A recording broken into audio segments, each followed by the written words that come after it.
ਫਰੀਦਾਬਾਦ ਦੇ ਮਲਰੇਨਾ ਰੋਡ ਗਲੀ ਨੰਬਰ 11 ਵਿੱਚ ਸਥਿਤ DSL ਰਬਰ ਕੰਪਨੀ ਵਿੱਚ ਅੱਜ ਭੀਸ਼ਣ ਅੱਗ ਲੱਗ ਗਈ, ਜਿਸ ਦੇ ਚਲਦੇ ਕੰਪਨੀ ਵਿੱਚ ਰੱਖੇ ਮਾਲ ਦੇ ਜਲਣ ਦੇ ਕਾਰਨ ਕੰਪਨੀ ਮਾਲਿਕ ਨੂੰ ਲੱਖਾਂ ਦਾ ਨੁਕਸਾਨ ਹੋਇਆ ਹੈ। ਫਿਲਹਾਲ ਅੱਗ ਲੱਗਣ ਦੇ ਕਾਰਨਾਂ ਦੇ ਬਾਰੇ ਕੁਝ ਵੀ ਸਪਸ਼ਟ ਨਹੀਂ ਹੋ ਪਾਇਆ, ਲੇਕਿਨ ਇਸ ਮਾਮਲੇ ਵਿੱਚ ਜਾਣਕਾਰੀ ਦਿੰਦੇ ਹੋਏ ਕਾਂਗਰਸੀ ਨੇਤਾ ਮਨੋਜ ਅਗਰਵਾਲ ਨੇ ਦੱਸਿਆ ਕਿ ਘਟਨਾ ਦੇਰ ਸ਼ਾਮ ਲਗਭਗ 4:30 ਵਜੇ ਦੀ ਹੈ, ਜਦੋਂ ਕੰਪਨੀ ਵਿੱਚ ਅੱਗ ਲੱਗ ਗਈ। ਅੱਗ ਲੱਗਣ ਦੀ ਜਾਣਕਾਰੀ ਪੁਲਿਸ ਅਤੇ ਫਾਇਰ ਬ੍ਰਿਗੇਡ ਨੂੰ ਦਿੱਤੀ ਗਈ ਹੈ, ਲੇਕਿਨ ਫਾਇਰ ਬ੍ਰਿਗੇਡ ਲਗਭਗ 2.5 ਘੰਟੇ ਲੇਟ ਪਹੁੰਚਿਆ ਹੈ, ਜਿਸ ਦੇ ਚਲਦੇ ਕੰਪਨੀ ਵਿੱਚ ਰੱਖਿਆ ਪੂਰਾ ਮਾਲ ਜਲ ਗਿਆ ਹੈ। ਮਨੋਜ ਅਗਰਵਾਲ ਨੇ ਦੱਸਿਆ ਕਿ ਕੰਪਨੀ ਵਿੱਚ ਰਬੜ ਦਾ ਮਾਲ ਬਣਾਇਆ ਜਾਂਦਾ ਹੈ, ਜਿਸ ਦਾ ਕੁਝ ਸਕ੍ਰੈਪ ਰਬੜ ਕੰਪਨੀ ਵਿੱਚ ਰੱਖਿਆ ਹੋਇਆ ਸੀ, ਜਿਸ ਦੇ ਵਿੱਚ ਲੱਗਦਾ ਹੈ ਕਿ ਕਿਸੇ ਸ਼ਰਾਰਤੀ ਤੱਤਵ ਬੀੜੀ ਜਾਂ ਸਿਗਰਟ ਪੀ ਕੇ ਸੁੱਟਿਆ ਹੋਵੇ ਅਤੇ ਸ਼ਾਇਦ ਇਸੇ ਕਾਰਨ ਅੱਗ ਲੱਗ ਗਈ ਹੋਵੇ। ਮਨੋਜ ਨੇ ਦੱਸਿਆ ਕਿ ਸੰਡੇ ਦਾ ਸਮਾਂ ਸੀ, ਫੈਕਟਰੀ ਬੰਦ ਸੀ, ਇਸ ਵਜ੍ਹਾ ਤੋਂ ਫਿਲਹਾਲ ਕਿਸੇ ਦੇ ਝੁਲਸਣ ਦੀ ਜਾਂ ਜਲਣ ਦੀ ਕੋਈ ਘਟਨਾ ਨਹੀਂ ਘਟੀ ਹੈ। ਜੇਕਰ ਛੁੱਟੀ ਦਾ ਦਿਨ ਨਹੀਂ ਹੁੰਦਾ ਤਾਂ ਕੋਈ ਵੀ ਘਟਨਾ ਘਟ ਸਕਦੀ ਸੀ। ਮਨੋਜ ਅਗਰਵਾਲ ਨੇ ਦੱਸਿਆ ਕਿ ਫਿਲਹਾਲ ਹੁਣ ਅੱਗ ਤੇ ਕਾਬੂ ਪਾ ਲਿੱਤਾ ਗਿਆ, ਲੇਕਿਨ ਅੱਜ ਇਸ ਅੱਗ ਲੱਗਣ ਦੇ ਚਲਦੇ ਕੰਪਨੀ ਮਾਲਿਕਾਂ ਨੂੰ ਲੱਖਾਂ ਦਾ ਨੁਕਸਾਨ ਹੋਇਆ। ਉਹਨਾਂ ਨੇ ਦੱਸਿਆ ਕਿ ਜੇਕਰ ਫਾਇਰ ਬ੍ਰਿਗੇਡ ਦੀ ਟੀਮ ਸਮੇਂ ਤੇ ਆ ਜਾਂਦੀ ਤਾਂ ਸ਼ਾਇਦ ਵੱਡਾ ਨੁਕਸਾਨ ਨਾ ਹੁੰਦਾ। ਉਹ ਚਾਹੁੰਦੇ ਕਿ ਇਸ ਅੱਗ ਤੇ ਲੱਗਣ ਦੇ ਕਾਰਨ ਪੁਲਿਸ ਸਪਸ਼ਟ ਕਰਨ, ਜੇਕਰ ਕੋਈ ਦੋਸ਼ੀ ਹੈ ਤਾਂ ਉਸ ਦੇ ਖਿਲਾਫ ਸਖਤ ਤੋਂ ਸਖਤ ਕਾਰਵਾਈ ਕੀਤੀ ਜਾਵੇ। ਤੁਹਾਨੂੰ ਦੱਸ ਦਈਏ ਕਿ ਇਹ ਫੈਕਟਰੀ ਗੈਰ ਕਾਨੂੰਨੀ ਤਰੀਕੇ ਤੋਂ ਰਿਹਾਇਸ਼ੀ ਇਲਾਕੇ ਵਿੱਚ ਚਲਾਈ ਜਾ ਰਹੀ ਸੀ ਅਤੇ ਇਸ ਦੇ ਕੋਲ ਫਾਇਰ ਵਿਭਾਗ ਦੀ ਕੋਈ NOC ਨਹੀਂ ਸੀਗੀ। ਹੁਣ ਦੇਖਣ ਵਾਲੀ ਗੱਲ ਇਹ ਹੈ ਕਿ संबंधित विभाग की कार्रवाई करेगा।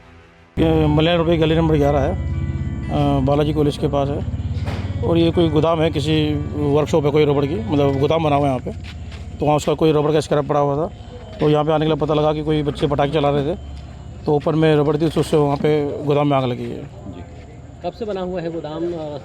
क्या कहेंगे, रहायशी इलाके में कितना जायज़ है? पता नहीं, कोई यहाँ पे जो लोकल जो हमने लोगों से पता किया तो बता रहे कोई 3-4 साल या 5 साल के आसपास इस गोदाम को बने हुए हो गए। हमने भी जो यहाँ आसपास पता किया कि यहाँ काफ़ी धुआं हो गया था, लोगों का सांस लेना मुश्किल हो गया था, तो लगता नहीं कि यहाँ पर जो ये बना हुआ है गलत है पूरी तरीके से? नहीं, ऐसा नहीं है, तो आग लगती है तो धुआं तो उड़ता ही है। बाकी हम लोग भी सुबह 4 घंटे यहीं खड़े थे और अभी जस्ट मैं जाने के लिए यहाँ पर आया था, तो आप लोग में मिल गए। तो ऐसा कुछ नहीं है कि कोई सांस लेने में दिक्कत हुई, खुला ओपन एरिया है यहाँ पे सारा। ठीक है, लेकिन मनोज जी क्या मानते हैं, रिहायशी इलाके के अंदर इस तरीके का गोदाम या इस तरीके की फैक्ट्री जो आप बता रहे हैं, जी कितनी जायज़ है? देखिए, मैं आपको बता दूं कि हम विपक्ष में बैठे हुए और पिछले 10 साल से कोशिश कर रहे हैं, सरकार के कानून पे जो नहीं रोक थी कि छोटे छोटे गोदाम और वर्कशॉप इस तरह की बनी हुई है, इन्हें कोई जगह दी जाए या ये यहाँ पर 100% गोदाम बने हुए हैं, फैक्ट्रियाँ बनी हुई है, इसको ऑथराइज किया जाए फैक्ट्री चलाने के लिए। लेकिन सरकार ने पिछले 10 साल में छोटी वर्कशॉप मालिकों को मारने का काम किया है। नहीं, मैं ये पूछ रहा हूँ आपसे कि ये जो गोदाम है इस तरीके का बना हुआ है, फैक्ट्री बनी हुई है, कितनी जायज़ है, कितनी मानते हैं? यहाँ पे मैं बताना आपको 100% इसी तरह की गोदाम और वर्कशॉप बने हुए हैं। अच्छा। और जब किसी एरिया के अंदर 80% ज़्यादा इस तरह की वर्कशॉप और गोदाम होते हैं तो सरकार को जगह के लिए मान्यता देनी चाहिए, और इस तरह की बात हम पहले भी उठाते रहे और उठाते रहेंगे। तो कुल मिला के ये बात कह सकते हैं कि जो पिछले जो यहाँ पे बीजेपी के जो सत्ताधारी हैं उनकी सह में ये खुला गया है? इस बात में नहीं कह सकता, लेकिन जो पिछले 10 साल के अंदर सारे काम यहाँ पे इस जगह में हुए हैं, क्योंकि 10 साल पहले यहाँ पे कुछ भी नहीं था, सिर्फ यहाँ जंगल हुआ करता था। पोल्यूशन डिपार्टमेंट की तरफ से कोई NOC नहीं है इनके पास, फायर डिपार्टमेंट की तरफ से इनके पास कोई NOC नहीं है, क्या कहना चाहेंगे? नहीं, यहाँ जो फैक्ट्री मालिक ने भी कितना जायज़ किया है? यहाँ पे जो मेरी जो बात हुई, यहाँ पे कई लोगों से बात हुई है कि मैंने बताया ना कि यहाँ पे 80% या 90% सारी वर्कशॉप भी नहीं हुई है, तो सभी से मेरी बात हुई है। तो उनका कहना, हम कई बार पोल्यूशन डिपार्टमेंट के लिए अप्लाई कर चुके हैं, लेकिन यहाँ पे मूलभूत सुविधा ना होने के कारण, इंडस्ट्री ना होने के कारण पोल्यूशन डिपार्टमेंट अपने काम को किसी तरह के पोल्यूशन सर्टिफिकेट यहाँ पर नहीं देता। मनोज जी, मैं वही बात मैं कह रहा हूँ आपसे, आप बेशक क्या कहना, ठीक है पोजीशन में बैठे हुए हैं अभी आप, मेरा सवाल सिर्फ ये सीधा सिंपल सा है, ये जो सिस्टम है ये क्या नाम है, किस तरीके से क्यों चला हुआ? ये ओपोजिशन 2 दिन की है, और मैं आपको इस बात का भरोसा दिलाता हूँ कि इन सब जगहों को जहाँ पे 70-80% की ज़्यादा वर्कशॉप बनी हुई है, इसको हम अप्रूव करवा कर दिखाएंगे। हाँ, ये सारा एरिया आप क्या नाम है, कुल मिला के ये बात ये कह रहे हैं कि इंडस्ट्रियल बना देंगे इसको आप? बिल्कुल बिल्कुल बिल्कुल। रिहायशी को छोड़ के इंडस्ट्रियल बना देंगे? नहीं सर, रिहायशी एरिया नहीं है, मैं आपको फिर बताना चाहता हूँ, ये अनुप्रूव्ड एरिया है, यहाँ पे 80% वर्कशॉप ही बनी हुई है, गोदाम में वर्कशॉप है, रिहायशी एरिया नहीं है सर, अनुप्रूव्ड एरिया यहाँ पे। जो आग लगी है वो लगी है किसी कारण, बस वो तो खैर प्रशासन जाने या कंपनी मालिक जाने, लेकिन हमारे हिसाब से, पब्लिक के हिसाब से वो अनऑथराइज और गलत है, क्योंकि जब इतना प्रदूषण फैल रहा है तो पब्लिक को भी परेशानी हो रही है, और कुछ भी घरों में आसपास हो सकता है, क्योंकि यहाँ रेजिडेंशियल एरिया है। तो 2 कंपनी के मनोज जी तो कह रहे हैं कि यहाँ पे रेजिडेंशियल नहीं है, यहाँ पे 70 से 80% फैक्ट्रियाँ हैं। सर, यहाँ 2 किला में कितने % बना पाएंगे आप? मुझे बताइए कि रिकॉर्ड दीजिए आप। 2 किला से अगर किसी का 2.5 किला भी हो जाए तो उसका मैं जिम्मेदार हूँ। अच्छा, जब आग लगी थी तो कितनी परेशानी झेलनी पड़ी आसपास के लोगों सर, आसपास का तो ये है कि जब घर में आग लगेगी तो पड़ोसी परेशान रहेंगे, खुश रहेंगे? आप बताइए मुझे।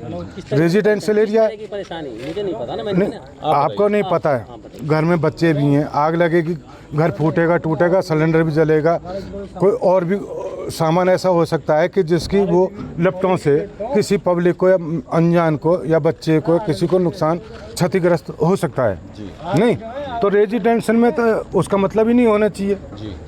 अब तो उसमें किले में आप इंडस्ट्रीज कैसे बना सकते हैं? जब आग किसने लगी काटी थी थी बताया ये? जा रहा है किसने काटी थी, किस टाइम पे किसने काटी थी यहाँ पे रेजिडेंशियल के बीच में ये जो इंडस्ट्रियल एरिया बना, किसने नहीं, बनाया? इस बात की नहीं मैं कह सकता। जब वो आग- डीलर हैं, मैं भी डीलर हूँ, प्रॉपर्टी डीलर, मैंने भी काम किया 2002 से काम किया। उसके जब बाद आग लगी थी तो यहाँ बताया जा रहा है धुएं का गुबार छा गया था, लोगों को दिक्कत भाई साहब सांस लेने में इतनी दिक्कत आ रही, लोग परेशान हो गए। मेरी घर की छत बराबर में हो तो मैं क्या सोचूंगा, मैं बच्चों को बचाऊंगा या सांस लूंगा? कोई मकान वकान नुकसान हुआ आसपास के? नुकसान तो देखो अब सुबह पता चलेगा, अब रात में क्या पता चलेगा। जो 8.5 घंटे लाइट, दरार आई है। आप ये सोचिए 8.5 घंटे चल रही है और अभी तक प्रशासन हमारे साथ दे रहा है।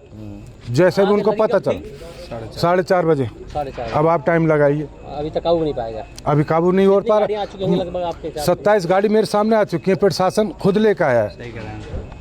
और हाँ, मेरे सहयोगी जो पुलिस वाले जो मेरे जानकार है खुद, भाई साहब पब्लिक उनको रास्ता नहीं दे रही है देखने के लिए, लेकिन वो अपनी जान माल पर देखते हुए रिस्क लेते हुए रोड को क्लियर करते हुए ला रहे। तो रिहायशी इलाके में इस तरीके की जो अवैध इंडस्ट्रीज एरिया हाँ अवैध नहीं होना चाहिए।